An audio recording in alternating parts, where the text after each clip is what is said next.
આ દ્વારકાનું આપણું મંદિર છે ને, એ પહેલું મંદિર વજ્રનાભે બનાવ્યું છે,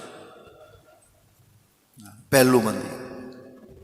પછી તો મંદિરનો જીર્ણોદ્ધાર થયો અને છેલ્લું અત્યારે જે મંદિર છે અહલ્યાબાઈ હોલકરનું બનાવેલું છે. મહારાષ્ટ્રની અદ્ભુત મહિલા, ઇન્દોરના મહારાણી. હમણાં એના 300 વર્ષ પૂરા થયા, અહલ્યાબાઈ હોલકર.